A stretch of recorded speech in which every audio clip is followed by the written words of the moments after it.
In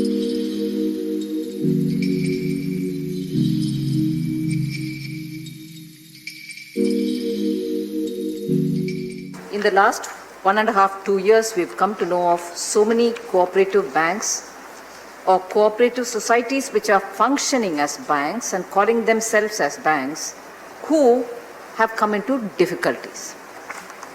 The oft-repeated example is of the PMC Bank, where there are others also. I come from Karnataka city. Bangalore has faced Guru Raghavendra, also a cooperative bank, which has had very serious difficulties.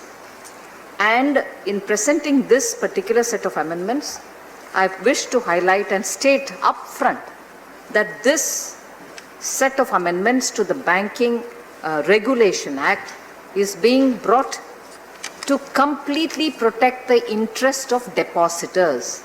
And that is why there are only few amendments. But the amendments are coming in. With a singular objective of protecting the interest of the depositors. We want to bring in proper management. We want to make sure that they are professionally run. We also underline that we need, if at all, to restructure any such cooperative bank. We should be able to do that without bringing in a moratorium period. When we bring this provision that they can be restructured without a moratorium by amending Section 45, we are able to give a quick recovery, quick payback, and also make sure the interests of the depositors are kept safeguarded.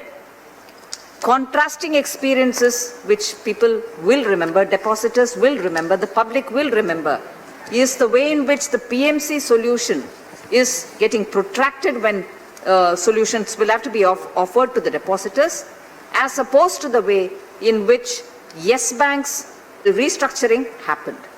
Within a matter of 2 weeks, everything was sorted out for Yes Bank, which was governed by the commercial bank rules, whereas even till today, the PMC Bank solutions are not completely emerging, thus putting the depositors into difficulty.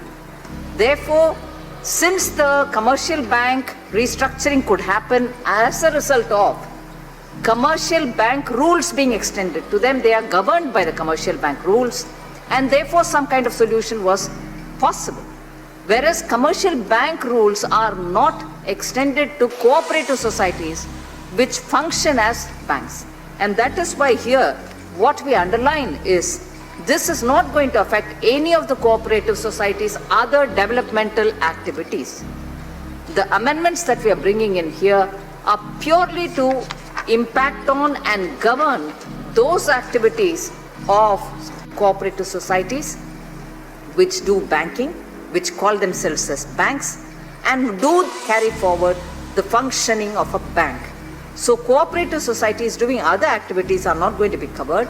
Only those cooperative societies which use the word bank or function as banks will be governed by these amendments. I've explained already as to why we want to bring in these amendments, because protection of investors in the last 2 years.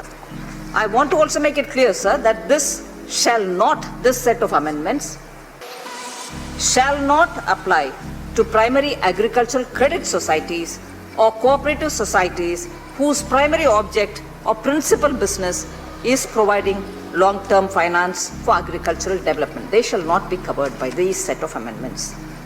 And state cooperative laws are not also being touched. Now the voting pattern, because the cooperative societies do have this voting pattern of one vote, one member. Now when we do these amendments, is that going to affect them? Not at all. All that are governed by the state cooperative laws, and therefore since we have nothing to do through these amendments on the state cooperative laws, nothing of that will change. But during the COVID period, we should kindly remember that during the COVID period, many cooperative banks have come under stress. Their finances are also being closely monitored by the regulator RBI, which regulates them from 1965 itself. We want to be clear that many of the banks, cooperative banks, and their health in terms of maintaining a certain kind of banking norms which they may or may not follow. 277 urban cooperative banks are reporting loss. 105 urban cooperative banks are unable to meet the minimum regulatory capital requirement, 47 having negative net worth, and 328 urban cooperative banks are having more than 15% gross NPA ratio as of March 2019.